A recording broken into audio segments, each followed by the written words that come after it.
diperkenalkan dan terima kasih juga undangan kesempatannya untuk mengajar.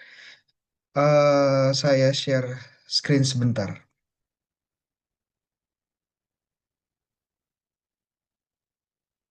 Oke, saya aktifkan dulu di slideshow. Ya, terlihat jelas? Oke ya. Jelas, Romo. Ya, bagus. Oke.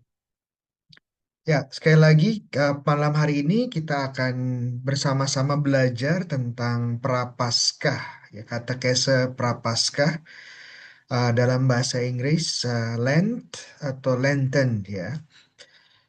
Dan outline atau struktur pembahasan kita, pembelajaran kita pada malam hari ini kurang lebih ada 7-8 bagian. Pertama, arti dan nama, sejarah singkat. Kemudian makna angka 40 di kitab suci. Kemudian semangat Prapaskah itu sebenarnya apa ya? Apakah pertobatan atau ada yang lebih dalam? Ya, nanti kita akan lihat. Kemudian bacaan Injil masa Prapaskah secara khusus tahun ini adalah tahun liturgi A ya. Sedikit berbeda dengan tahun-tahun yang sebelumnya. Kemudian karya rohani atau tindakan kasih rohani apa yang bisa kita lakukan di masa Prapaskah ini. Lalu liturgi Prapaskah itu apa saja yang mengalami perubahan. Di dalam liturgi gereja Katolik ya ada 5 musim ya. Bukan musim semi, bukan musim hujan ya, bukan tapi musim atau masa lebih tepatnya ya, ada masa Paskah, sorry, ada masa Advent, masa Natal, masa Prapaskah, masa Paskah, dan terakhir masa biasa ya. Yang hijau sekarang kita masih di masa biasa, minggu depan kita akan masuki masa Prapaskah. Oke, kenapa ada masa Prapaskah? Oke, namanya dulu ya, sorry. Namanya Prapaskah ya. Dari nama ini kita sudah tahu ini adalah pra sebelum Paskah ya. Jadi sebuah masa di mana kita mempersiapkan diri untuk memasuki masa Paskah ya, masa Paskah. Dalam bahasa Eropa yang lain, ya kebetulan saya di Eropa. Jadi bahasa yang cukup sering didengar adalah bahasa-bahasa Eropa. Dalam bahasa Spanyol ya, Quaresma. Bahasa Prancis, Carême, dan untuk bahasa Itali atau Italia adalah Quaresima. Ya, semua terkait dengan kata Latin quadragesima yang berarti 40. Ya, kebetulan Spanyol, Prancis, dan Italia ini akarnya memang bahasa Latin ya. Jadi kurang lebih mereka mirip-mirip ya. Quadragesima, bahasa Latin quadragesima 40. Kenapa? Karena memang masa Prapaskah itu panjangnya relatif 40 ya, 40 hari. Nanti kita hitung sendiri apakah benar 40 atau bukan ya. Nanti kita akan coba hitung. Dan dalam bahasa Inggris ya yang berakar dalam bahasa Jerman itu eh Lent, dari bahasa Inggris kuno Lectern, yang berarti musim semi. Walaupun kalau kita lihat sebenarnya masa Prapaskah ini masih musim dingin di Eropa ya, musim dingin di Eropa, baru nanti masuki masa pasca itu baru musim semi, tapi sudah dipersiapkan untuk memasuki musim semi, makanya disebut Lent ya. Ya, Prapaskah, Quadragesima, Lent ini kurang lebih nama-nama dari masa Prapaskah. Kemudian kita memasuki sejarah singkat ya, sejarah singkat terlebih dahulu. eh Sebentar, saya ada yang kelewat mungkin. Oh enggak, betul sudah. Sejarah singkat, jadi gereja sudah lebih dari 2000 tahun ya, 2000 tahun, dan perayaan Prapaskah, masa Prapaskah itu mengalami sebuah evolusi. Dia mengalami sebuah evolusi pertumbuhan. Jadi masa Prapaskah yang kita kenal sekarang ini, kalau Bapak Ibu teman-teman sekalian kembali ke abad kedua, ke abad ketiga, teman-teman tidak akan menemukan ya masa Prapaskah. Kenapa? Karena memang masa Prapaskah ini suatu yang berkembang dan berevolusi. Kita mulai dari abad pertama ya, Malam Paskah. eh Malam Paskah adalah saat, jadi awal Prapaskah Paskah tidak bisa lepas dari Paskah ya. Dan apa sih yang terjadi saat malam Paskah? Ya, malam Paskah, malam kebangkitan Tuhan Yesus kita tahu adalah saat tepat untuk pembaptisan bagi calon baptis. Karena mereka di sini bersatu dengan kematian dan kebangkitan Kristus. Jadi salah satu liturgi yang paling penting di dalam liturgi Vigili Paskah, ya kalau teman-teman mengamati, ya ikut misa Vigili Paskah Sabtu malam itu, salah satu highlight atau satu yang liturgi yang paling penting adalah liturgi pembaptisan. Dan ini sebuah tradisi yang masih dipertahankan dan terus berlangsung dari abad pertama. Ya. Pembaptisan biasanya dilakukan pada Vigili Paskah. Ya, karena memang simbolnya sangat-sangat penting, menyimbolkan kesatuan kita dengan kematian dan kebangkitan Tuhan Yesus. Seperti Santo Paulus bilang dalam surat-suratnya, kita mati, ya manusia lama mati, sebagaimana Yesus wafat, dan bangkit manusia yang baru, sebagaimana Tuhan Yesus bangkit. Ya. Jadi masa Prapaskah itu menjadi masa persiapan intens bagi calon baptis sebelum masa Paskah. Nah, ini cukup menarik ya. Ternyata masa Prapaskah awalnya itu sebenarnya bukan untuk semua umat ya. Masa Prapaskah awalnya itu untuk calon baptis. Ya. Ya, bagi mereka yang sudah dibaptis ya, masa Prapaskah menjadi masa pembaruan semangat baptis mereka. Nah, baru kemudian yang sudah dibaptis ini kemudian merasa perlu untuk juga ikut masa persiapan, dalam artian mereka mencoba memperbarui pembaptisan mereka. Ya, makanya nanti kalau di liturgi Minggu Paskah, salah satu highlightnya juga adalah pembaharuan janji baptis.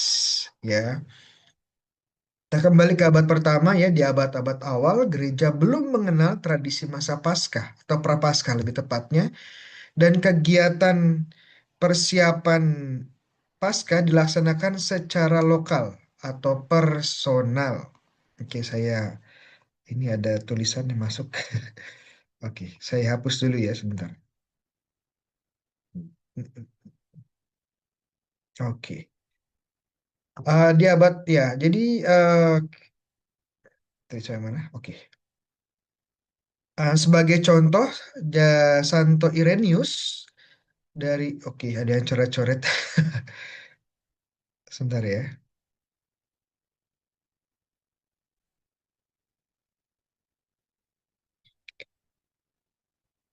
Ya, jadi Santo Irenaeus mencatat bahwa beberapa orang berpuasa selama satu hari, yang ada juga yang berpuasa 2 hari, ada juga yang berpuasa selama 40 jam, ya sebagai bentuk keikutsertaan dengan Yesus yang terkubur. Jadi pada awal abad gereja, abad pertama, kedua, dan ketiga, itu belum ada masa prapaskah yang bersifat universal. Jadi setiap orang, setiap umat itu melaksanakan persiapan masing-masing untuk menyambut masa Paskah, menyambut perayaan Paskah. Ya, ada yang dengan berpuasa 1 hari penuh, bahkan ada yang hampir 2 hari, ada yang 40 jam.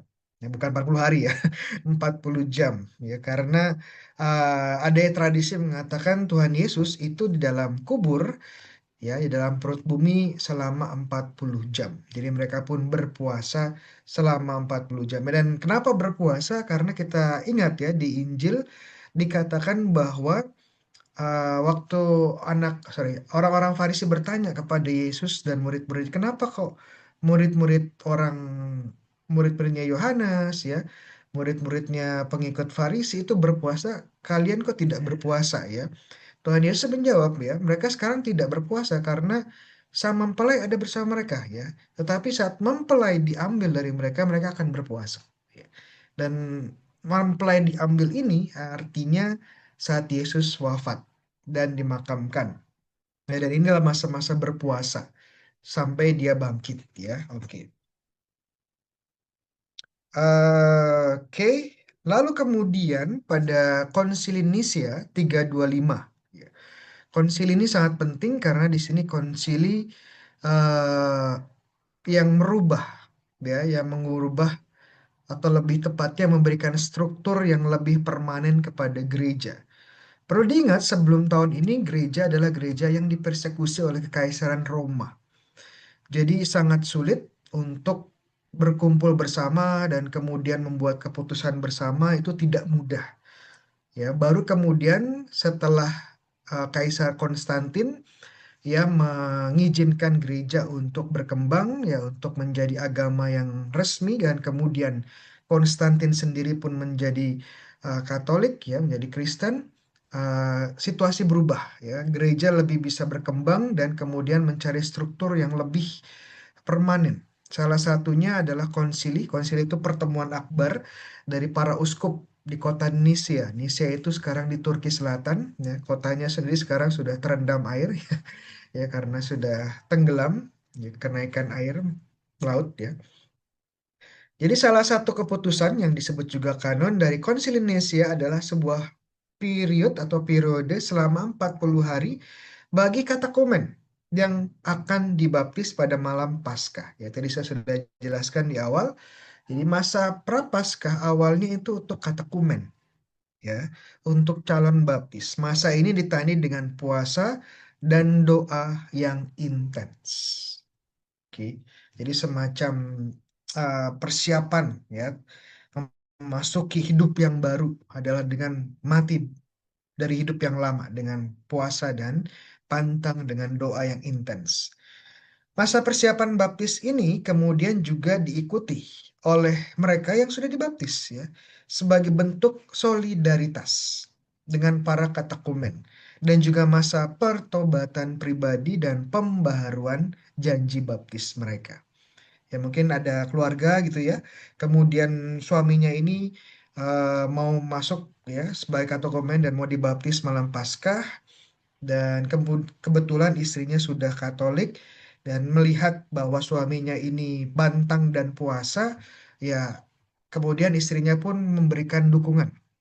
Ya kan malah ya memberikan dukungan, keluarga yang memberikan dukungannya kalau bisa dibayangkan kalau suaminya lagi pantang puasa persiapan untuk dibaptis tiba-tiba istrinya yang Katolik ini malah makan daging, ya makan daging ya.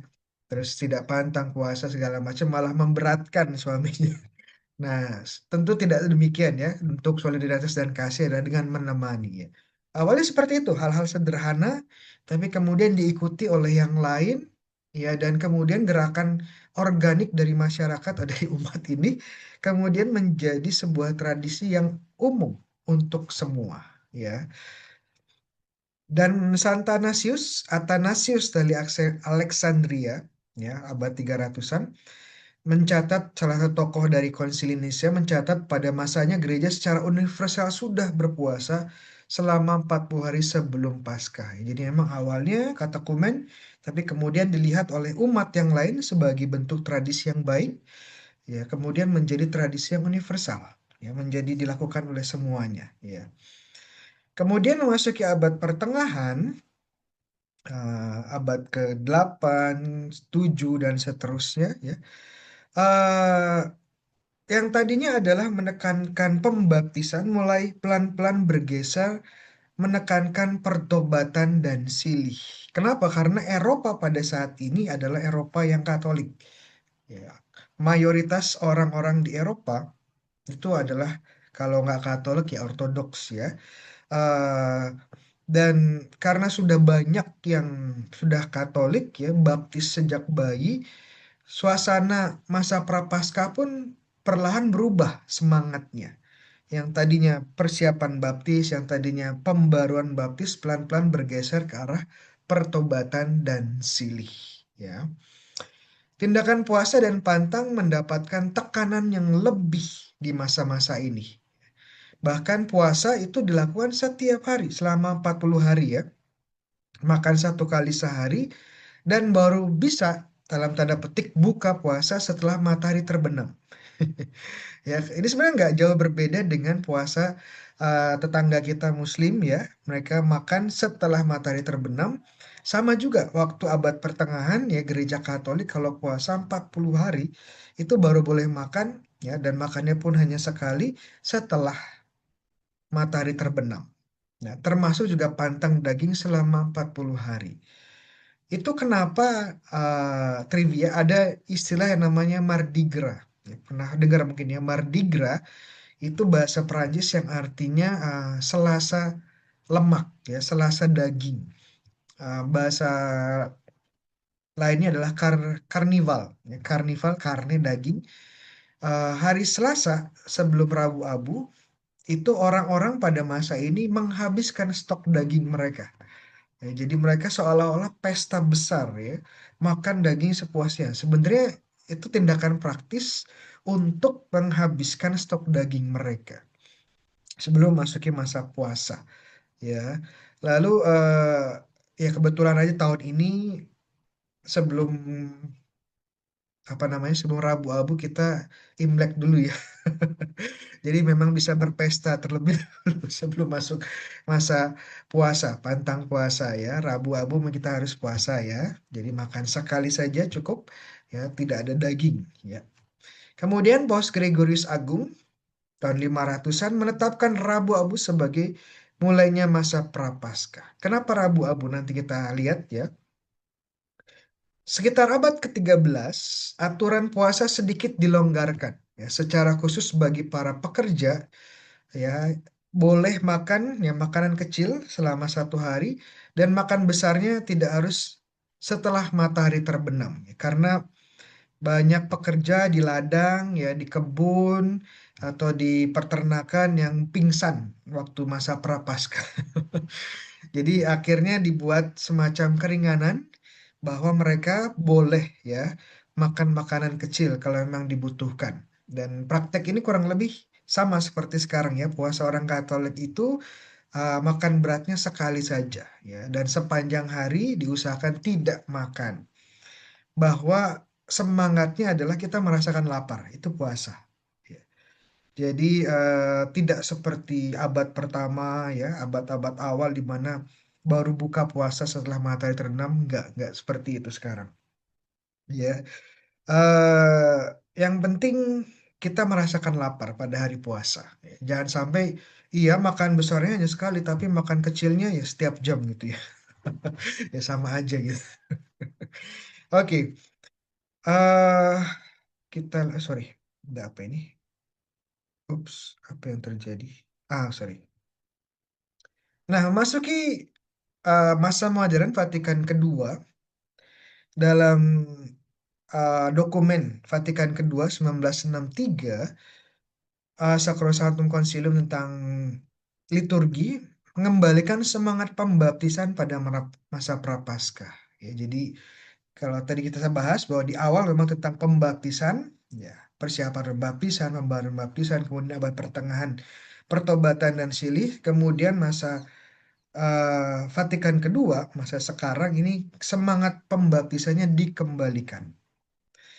Dan kemudian dari Paulus ke-6 dalam dokumennya Penitemini menekankan puasa dan pantang bukan sekedar sebuah kewajiban, tetapi juga perlu disertai menjiwai semangat pertobatan. Jadi tekanannya sekali lagi eh, bukan sekedar menjalankan puasa dan pantang untuk mentaati peraturan, tapi bagaimana puasa dan pantang ini membantu kita bertobat ya. Bentuk kita menjadi pribadi yang lebih baik ya. Karena percuma kita pantang 40 hari, nggak makan daging 40 hari, tetapi ya, tetapi ya setelah Paskah itu ya tetap saja hidupnya di dalam dosa. Hidupnya tidak berubah ya. Percuma juga ya. Dan hari puasa sekarang ya, Rabu Abu dan Jumat Agung yang wajib ya, Rabu Abu dan Jumat Agung. Kalau teman-teman mau puasa sepanjang masa Prapaskah, silahkan ya. Kalau di sini saya lupa masukkan pantangnya setiap hari Jumat ya, masa Prapaskah itu pantang daging. Mau ditambah pantang yang lain juga silahkan ya.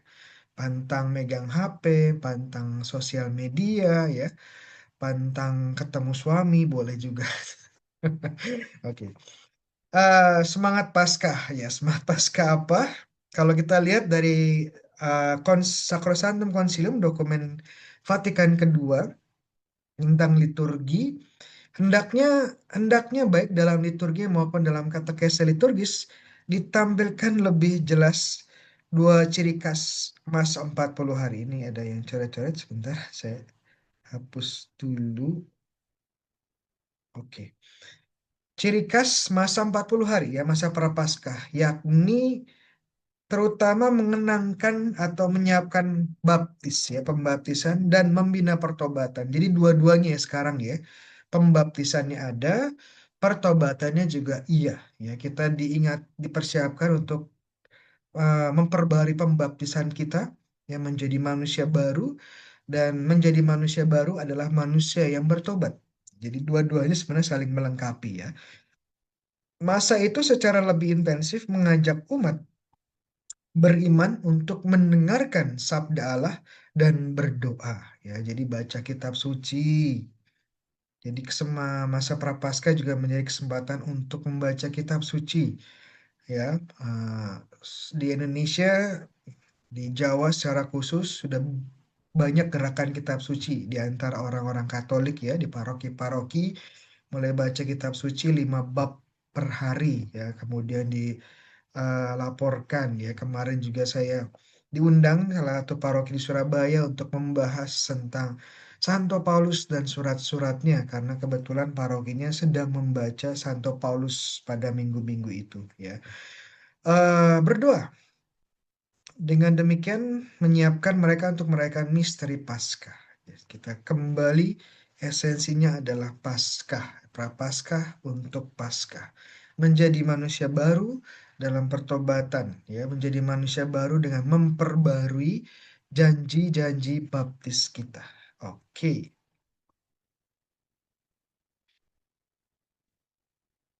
Kenapa 40 hari? Ya, kenapa 40 hari? Ada apa dengan 40 hari? Ya, 40 hari adalah simbol biblis ya di kitab suci dari transisi, transformasi, kelahiran baru dan pemurnian.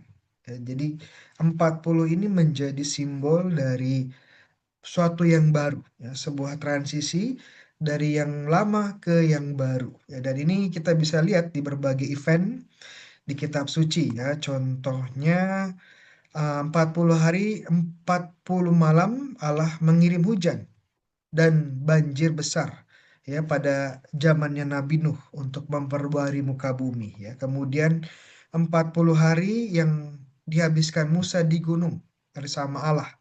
Ini momen penting di mana bangsa Israel membentuk perjanjian dengan Allah, bahwa bangsa Israel sekarang menjadi bangsanya Allah, dan kemudian hukum Allah diturunkan ya untuk bangsa Israel. Ini momen penting. Kemudian 40 hari dan malam Elia menghabiskan waktu berjalan ke Gunung Horeb di mana dia bertemu dengan Tuhan ya. Kemudian 40 hari Yunus menubuatkan tentang penghakiman kota Niniwe yang pada akhirnya menghasilkan pertobatan ya. Oke, yang menghasilkan pertobatan ya. Betul, salah ketik. Oke. 40 tahun orang-orang Ibrani berada di padang gurun, pasir ya, saat menuju ke tanah perjanjian. Sorry, bukan padang pasir ya, padang gurun. Ini kok banyak salah ketik ya. Iya. Eh, ini momen yang paling penting ya, di mana bangsa Israel eh, keluar dari perbudakan Mesir menuju tanah terjanji ya, selama 40 tahun dibentuk oleh Tuhan menjadi bangsa manusia yang baru sebelum masuk tanah terjanji. Begitu juga Yesus di padang gurun ya, berpuasa dicobai oleh setan selama 40 hari ya. Em, Menjadi simbol bahwa Yesus adalah Israel yang baru, di mana Israel yang lama selama 40 tahun di padang gurun mereka gagal, mereka digoda dan jatuh pada cobaan, mengeluh dan komplain kepada Allah. Sedangkan Yesus sebagai Israel yang baru walaupun dicobai tidak mengeluh sedikit pun dan berhasil bahkan menaklukkan sang setan ya, sang iblis atau setan. Tentu ada yang lain, contohnya 40 hari dari dari kebangkitan Yesus ke hari kenaikannya, itu juga 40 hari ya, transisi dari Yesus di dunia dan Yesus naik ke surga. Oke. Jadi itu simbol dari em, apa namanya eh transisi. Jadi 40 hari ini menjadi simbol di mana kita pun mencoba bertransisi lahir baru ya melalui semangat pembaptisan dan dengan melakukan pertobatan menjadi manusia yang baru. Jadi itu semangat utamanya ya, 40 hari ya masa Prapaskah. Oke, kita tahu dimulai dari Rabu Abu ya. Kapan ini berakhir? Ada yang tahu kapan hari masa Prapaskah itu berakhir? Ada yang tahu mungkin kapan ya? Ya, secara tradisional sebelum Vatikan kedua berakhir pada Sabtu Suci. Ya, nanti kalau teman-teman kita hitung ya dari Rabu Abu sampai Sabtu Suci itu kalau dihitung harinya itu kalau nanti kita hitung ada 46 hari ya. Kok nggak 40 hari Romo? Kok nggak persis 40 hari ya? Jawabannya gampang. Jawabannya karena hari Minggu tidak dihitung ya. Hari Minggu hari kebangkitan Tuhan Yesus ya kita tidak berpuasa, kita tidak berpantang ya karena Yesus hadir bersama kita perayaan kebangkitan. Makanya 40 hari ini adalah dari Rabu Abu sampai Sabtu Suci ya sebelum Vigili ya. Dan hari Minggu tidak dihitung. Itu kenapa akhirnya jatuhnya pada hari Rabu ya. Karena memang 40 hari hari Minggu tidak dihitung. Namun setelah Vatikan kedua ya dalam norma umum untuk tahun liturgi 1969 ya ini setelah Vatikan kedua masa Prapaskah berakhir tepat sebelum misa perjamuan Tuhan ya Kamis Putih.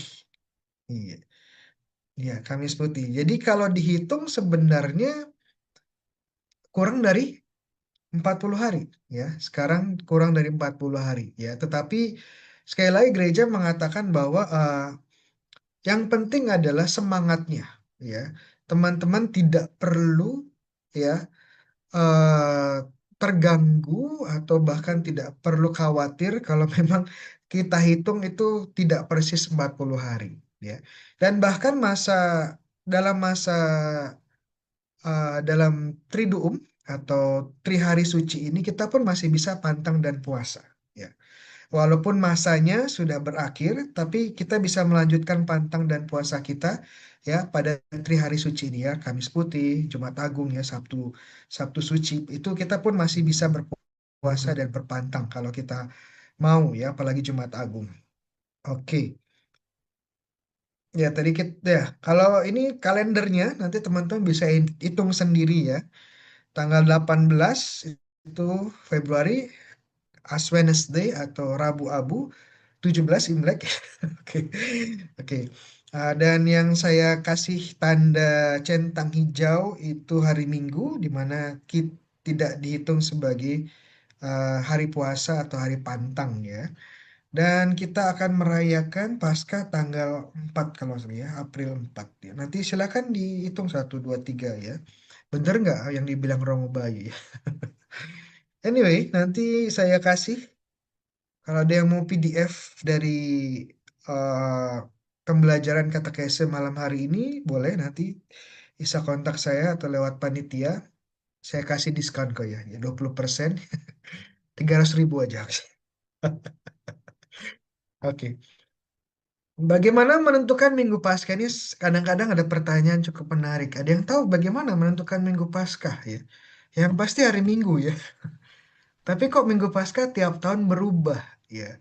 Kenapa Minggu Paskah setiap tahun berubah-ubah? Ya.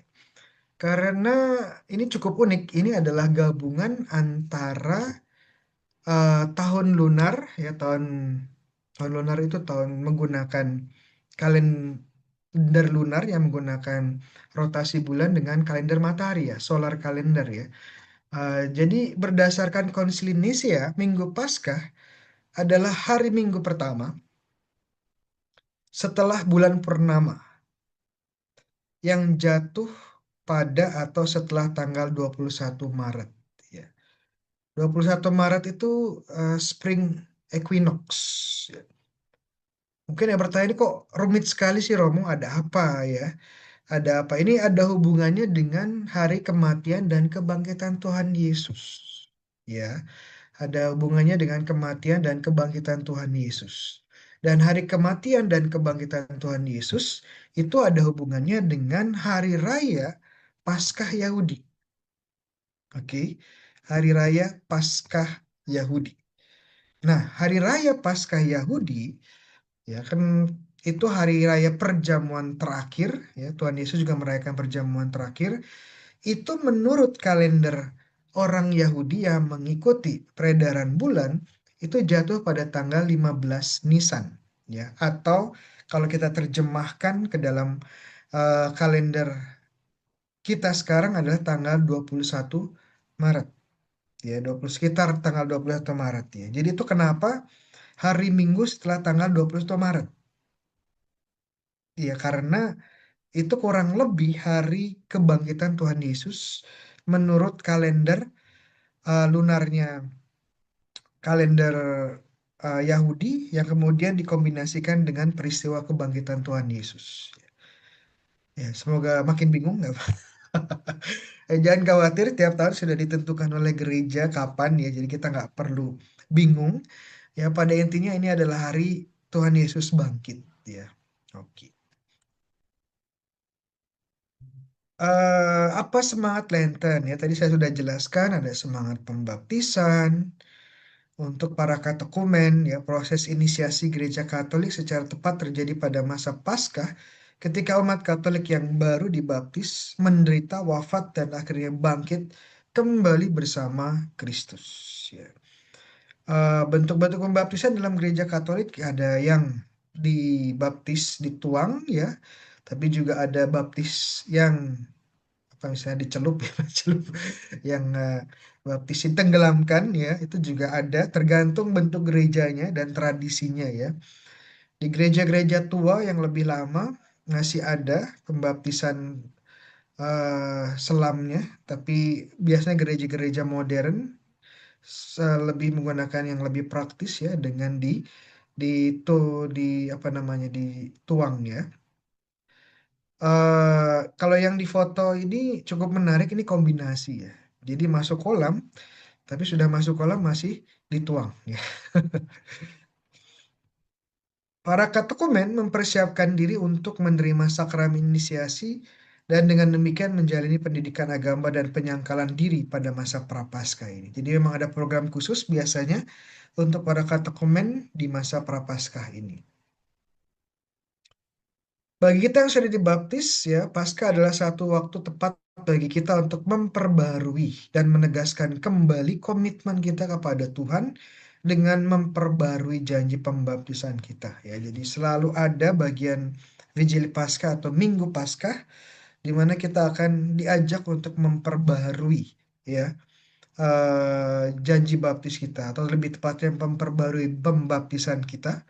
Ya, pembaptisan itu tidak bisa diulang, ya, hanya sekali seumur hidup, tetapi pembaharuan semangatnya bisa, pembaharuan janjinya bisa, ya. Jadi kita janji untuk tidak terlibat dengan kegiatan yang berasal dari sang jahat, kemudian memperbarui iman kita kepada Allah Tritunggal, ya, memperbarui ketaatan kita kepada gereja dan seterusnya, ya. Jadi kita mempersiapkan diri dengan memasuki padang pasir ya, bersama Kristus. Jadi itu semangatnya. Salah satunya kita bersama-sama dengan Tuhan Yesus di padang gurun 40 hari. Kita pun masuki masa prapaskah dengan semangat pertobatan. Di mana Tuhan berpuasa ya selama 40 hari kita pun ingin merasakan juga apa yang dirasakan Tuhan ya. Oke. Oke, ada tiga hal yang bisa kita lakukan dalam masa prapaskah ini yang lebih dilakukan lebih intens dan ini bacaan dari Rabu Abu ya. Matius 6 ya 1 sampai 18. Basically ada tiga hal. Yang pertama adalah puasa dan pantang dijadikan satu ya. Kemudian doa yang lebih intensif. Kemudian bentuk amal kasih ya. Kenapa tiga hal ini ya? Ada berapa ya?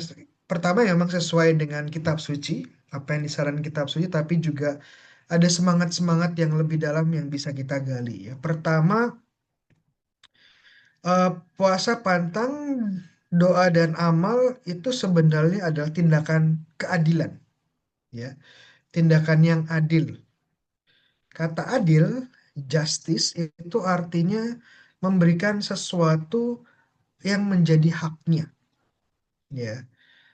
Kalau kita beli, contohnya ya, beli apa namanya, beli nasi goreng ya, nasi goreng ya, dan penjualnya bilang, Mas nasi goreng bilang ini harga 25.000 gitu ya, dan kita kasih 25.000, kita memberikan keadilan kepada sang penjual nasi goreng ya, karena dia menerima apa yang menjadi haknya, yaitu pembayaran 25.000 rupiah ya, dalam bentuk uang. Itu simpelnya seperti itu ya. Bentuk keadilan tentu banyak ya. Setiap hari kita pun diajak untuk berbuat adil kepada siapapun orang yang kita temui dalam hidup kita. Kepada anak-anak kita, kita perlu adil ya, memberikan apa yang menjadi haknya bagi mereka, kepada orang tua kita, ya, kepada suami atau istri kita, kepada saudara-saudara kita, kepada gereja, dan akhirnya kepada Tuhan. Nah, oke. Dan cukup menarik, kalau pantang puasa itu sebenarnya kita mencoba untuk adil dengan diri sendiri, ya. Maksudnya bagaimana tuh? Kok pantang dan puasa itu adil untuk diri sendiri ya? Karena tubuh itu punya hak untuk beristirahat. Bayangkan setiap hari bekerja tubuh kita untuk mengunyah ya, untuk mencerna makanan, dan kita terus makan ya, terus makanan masuk ya, terus daging masuk ya, terus rokok masuk, terus apa namanya, alkohol masuk ya. Akhirnya tubuh pun lama-lama karena tidak pernah benar-benar beristirahat, tidak mendapatkan keadilannya, tubuh pun bisa sakit ya. Jadi eh, kesehatan itu, kesehatan tubuh sebenarnya bentuk keadilan. Kalau kita bisa lihat di sini ya. Saat kita melakukan yang menjadi hak tubuh kita, berlaku adil dengan tubuh kita, itu tubuh kita akan menjadi sehat, ya kan? Jadi keadilan itu penting ya, tidak hanya untuk orang lain, tapi untuk diri kita sendiri, tubuh kita sendiri, ya. Dan puasa pantang ini mengingatkan kita untuk berlaku adil kepada tubuh kita. Bagaimana sehari-hari kita sudah sering abuse ya, atau menyalahgunakan tubuh kita. Dan sekarang undangannya adalah dengan pantang dan puasa kita bisa berlaku lebih adil kepada tubuh kita. Kapan kita harus berhenti makan ya, kapan kita harus berhenti minum, kapan kita harus berhenti merokok ya, kapan kita harus melakukan berhenti untuk terus menerus bekerja, lupa istirahat ya, dan masih banyak lagi ya. Kemudian doa adalah bentuk keadilan kepada Tuhan. Ya, Tuhan sudah memberikan semua kepada kita. Saat kita berdoa membangun koneksi dengan Tuhan, itu adalah saat dimana kita memberikan keadilan kepada Tuhan. Ya, jadi walaupun dalam tatanan yang absolut, ya, dalam skala yang absolut, semua itu punya Tuhan. Ya, tidak ada tindakan yang bisa memberikan keadilan kepada Tuhan yang kita lakukan ya. Tapi itu dalam skala yang absolut ya. Dalam skala yang lebih kecil, setidaknya kita bisa memberikan keadilan kepada Tuhan dengan doa ya. Kemudian amal kasih ini keadilan untuk orang lain. Tadi kalau nasi goreng, tadi kemarin nasi goreng, ya itu adil ya. Sepertinya amal kasih bukan keadilan, tapi amal kasih karena kita biasanya memang sudah adil ya ke orang lain dengan memberikan apa yang haknya. Namun dengan memberikan amal kasih, kita pun lebih dipertajam, ya, lebih dipertajam. Mungkin waktu dengan ketemu dengan tukang nasi goreng tadi, di tukang nasi gorengnya bilang 25.000 ya. Tapi sebenarnya itu harga yang dia turunkan karena memang kompetisi antar tukang nasi goreng itu luar biasa gitu. Dari kita menyadari bahwa 25.000 itu sebenarnya nggak adil ya. Tidak membayar atau tidak mengcover semua apa yang diberikan oleh tukang nasi goreng. Dan kita pun beli yang amal ya 30.000. Tanpa disadari yang kita pikir ini amal ternyata adalah bentuk keadilan. Ya, jadi hal-hal seperti ini amal kasih ini sebenarnya bukan hanya sekedar kita berbuat baik ya, sekedar kita memberikan yang lebih tidak, tetapi juga mengasah rasa keadilan kita terhadap tubuh kita, terhadap Tuhan, kepada sesama. Ya, oke. Semoga nangkep ya maksudnya. Ya, ada semangat lain ya. Kalau kita kembali ke perjanjian, ini bagian kitab sucinya. Kalau kita kembali ke perjanjian lama, kita akan menemukan saat Adam dan Hawa digoda oleh setan, oleh sang ular, dalam tradisi Yahudi, itu mereka ada tiga godaan. Ya, tiga godaan yang menyerang mereka. Kejadian 3:16. Pertama, perempuan itu melihat bahwa buah pohon itu baik untuk dimakan. Ini sesuatu yang dinikmati oleh tubuh ya. Maka godaan pertama itu biasanya disebut godaan kedagingan ya, lust of the flesh. Dan kemudian yang kedua ya, sedap kelihatannya ya, godaan ketamakan untuk memiliki lebih ya, memiliki sesuatu yang bukan milik kita ya, lust of the eyes bahasa Inggrisnya. Dan lagi pula yang nomor tiga, lagi pula pohon itu menarik hati karena memberikan pengertian ya. Ada kesombongan, pengen menjadi yang lebih tahu, menjadi yang paling tahu ya, pride, kesombongan. Jadi ada tiga hal yang sepertinya menjadi godaan dari sang setan kepada Adam dan Hawa. Nah, ini menurut tradisi Yahudi adalah godaan kedagingan, godaan ketamakan, dan kesombongan. Dan Yesus juga sebenarnya mendapatkan godaan yang sama saat digoda oleh sang setan di padang gurun ya. Jadi jika engkau yang pertama anak Allah, perintahkanlah supaya batu-batu ini menjadi roti ya. Ini kedagingan. Apalagi Tuhan Yesus waktu itu sedang puasa, lapar sekali, dan godaannya makin kencang. Ya, kalau orang lapar digoda untuk makan, ya tentu ya menjadi godaan yang luar biasa. Namun Yesus tidak menghiraukan, ya.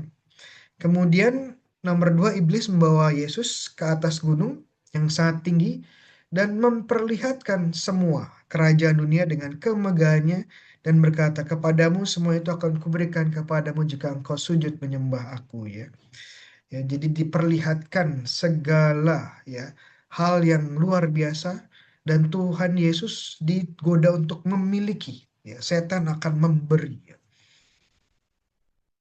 Tapi Tuhan Yesus bilang tidak ya. Dan kemudian kesombongan. Jika engkau anak Allah, jatuhkanlah dirimu ke bawah, sebab ada tertulis mengenai engkau, ia akan memerintahkan malaikat-malaikatnya, dan mereka akan menantang, ya, menatang, sorry, ya maksudnya menggendong engkau di atas tangannya, supaya kakimu jangan terantuk kepada batu. Ya, Yesus juga bilang tidak, saya tidak perlu menunjukkan bahwa saya ini di atas para malaikat. Saya tidak perlu menunjukkan malaikat-malaikat melayani saya. Ya, buat apa? Itu sebuah kesombongan ya.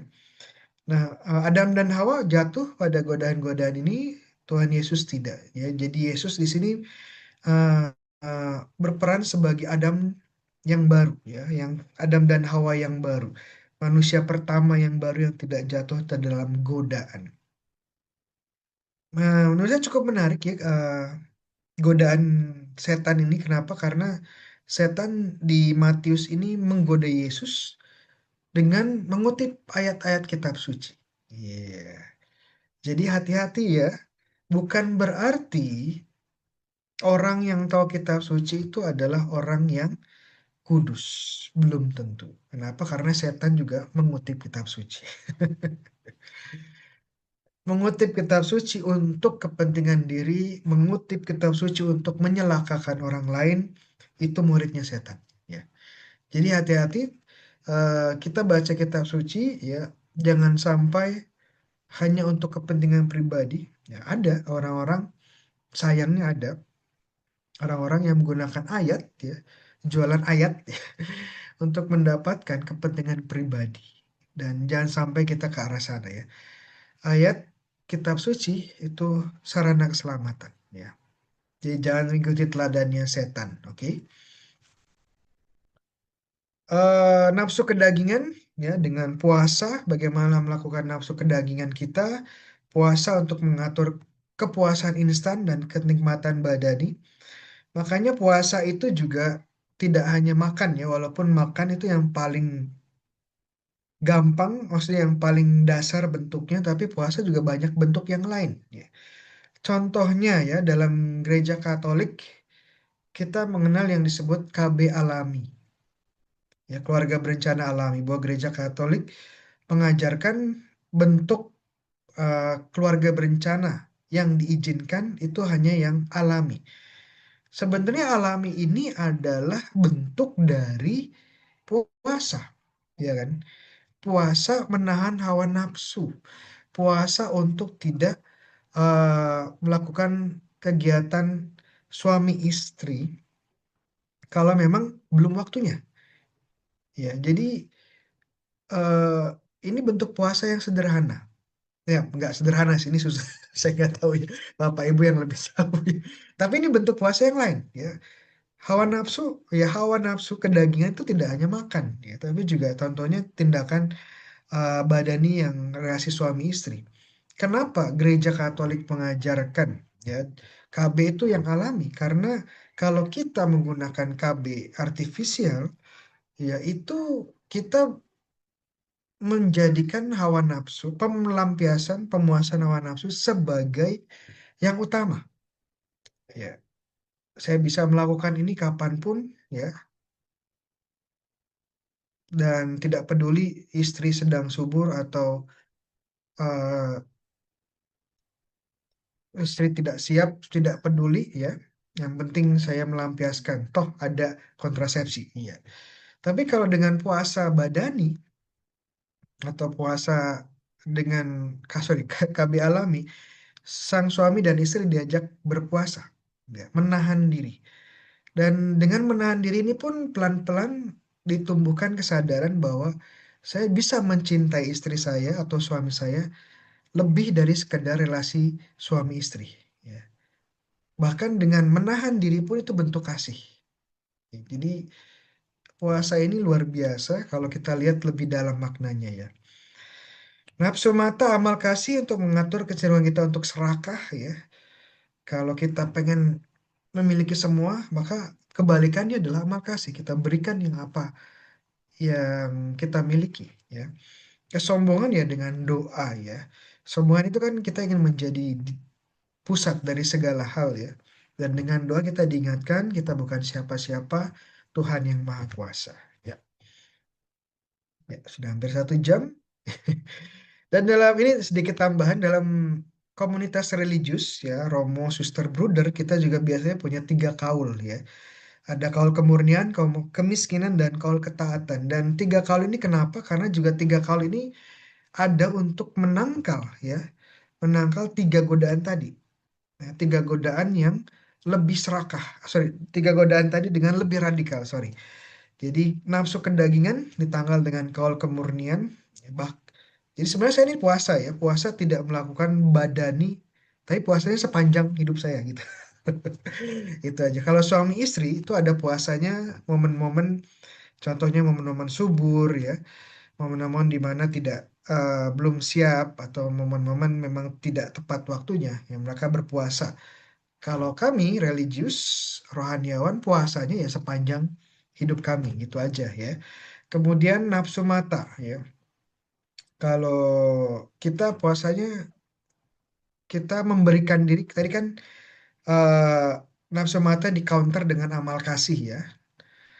Kalau kemiskinan intinya adalah memberikan ya seluruh hidup kita.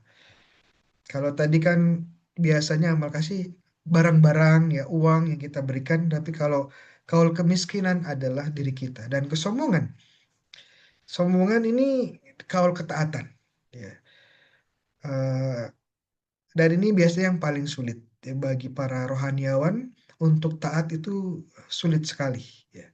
Karena merasa pendapat saya paling benar ya, pemahaman saya paling benar ya, kenapa saya harus ikut orang lain ya. Dan kalau ketaatan mengcounter kesombongan ini.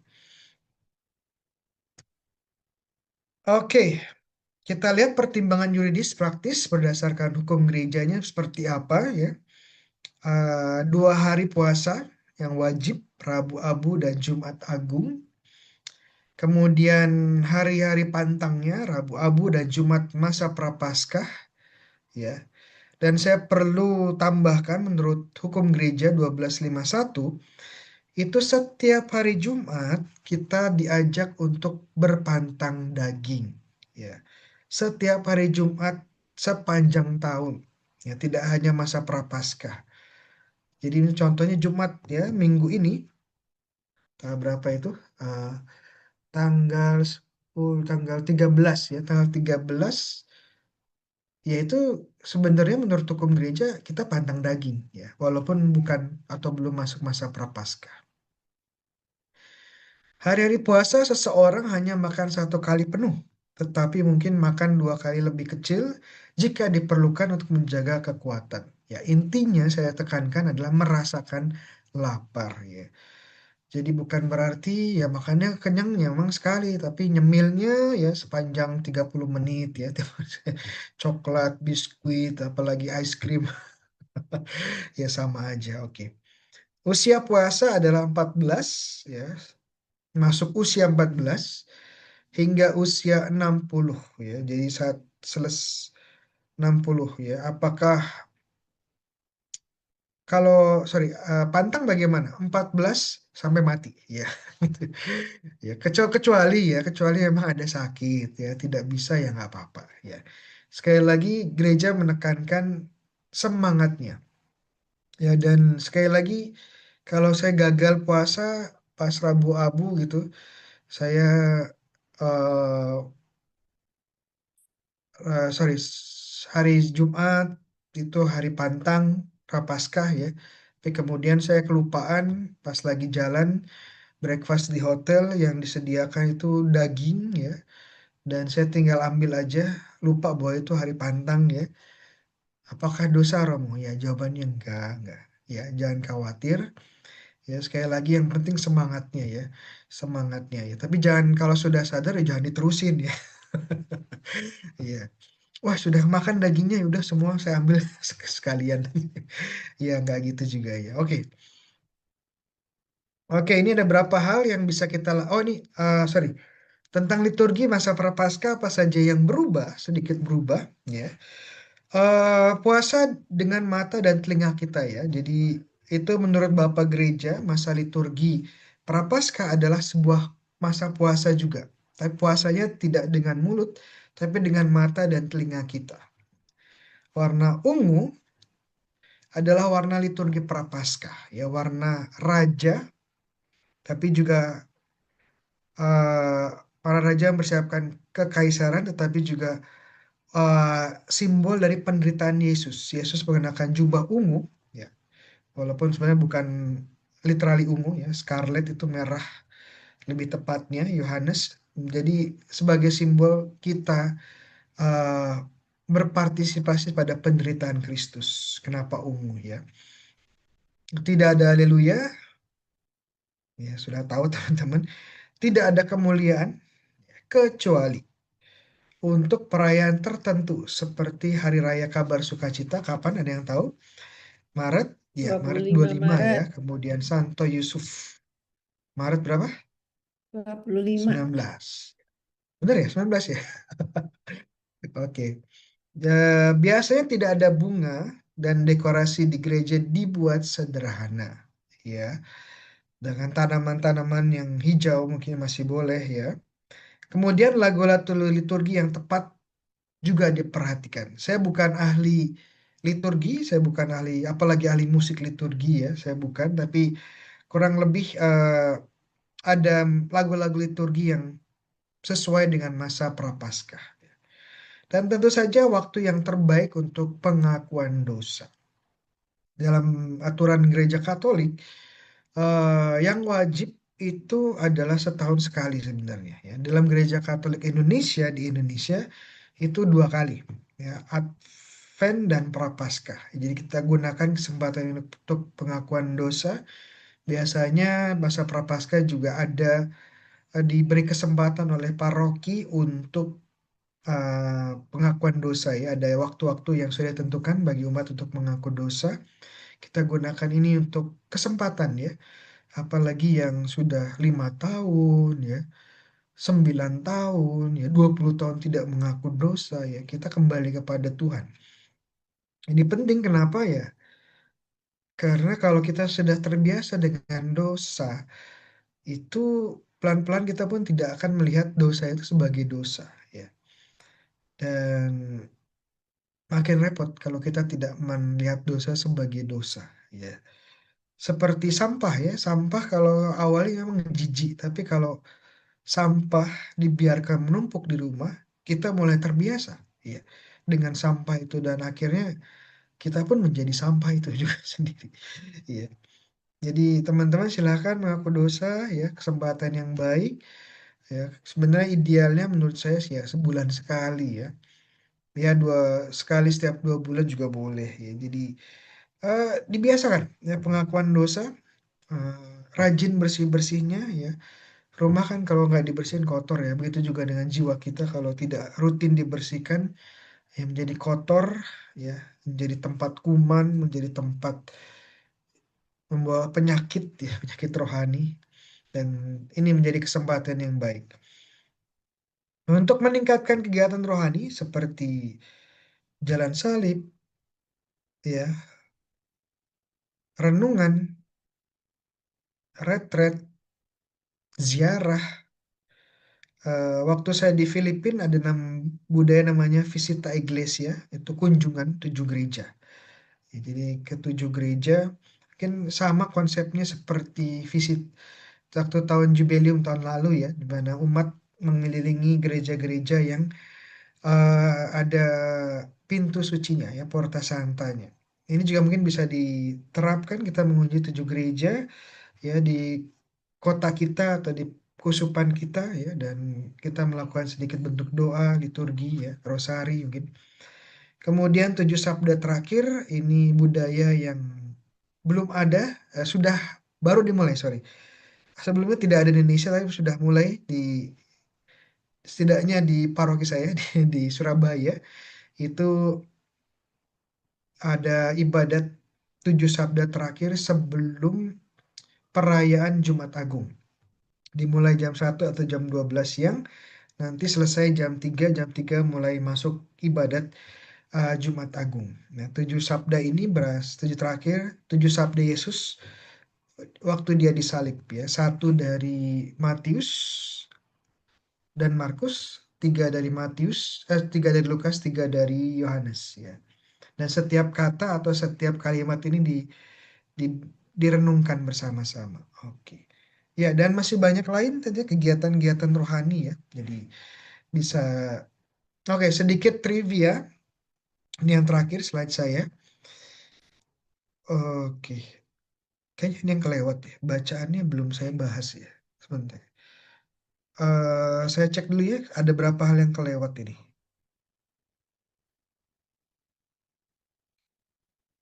Bacaan, oke, ini saya, ya, bacaan Injil untuk tahun A, ya, tahun A itu tahunnya Matius. Minggu pertama, Prapaskah, Yesus di padang gurun, ya, versi Matius. Nanti kita bisa dengarkan dialog antara setan, ya, dan Tuhan Yesus, ya, sangat menarik karena mereka berdebat atau saling berargumen menggunakan kitab suci. Menarik ya. Oke. Jadi tidak hanya manusia, tidak hanya orang beriman yang tahu kitab suci, ya, setan juga tahu kitab suci ya. Bahkan lebih pinter dari para ahli kitab suci ya. Kemudian minggu kedua transfigurasi ya. Dari Matius 17 transfigurasi, Tuhan Yesus mengubah diri. Kenapa minggu kedua Prapaskah selalu transfigurasi? Karena transfigurasi ini menjadi persiapan Tuhan Yesus sebelum dia memasuki kota Yerusalem, wafat dan menderita. Ya. Dan minggu ketiga, 4, 5 ini dari Yohanes semua. Bacaan-bacaan ini berhubungan dengan tema pembaptisan. Ya, contohnya bacaan minggu ketiga, Yesus dan wanita Samaria, ya, atau pemurnian, ya, bait suci, pembersihan bait suci dari Yohanes semua. Yesus dan wanita Samaria, ini wanita Samaria digambarkan sebagai orang yang sebagai wanita yang mencari kebenaran, ya, dan dia akhirnya menemukan Yesus, ya. Minggu keempat, Yesus menyembuhkan orang buta.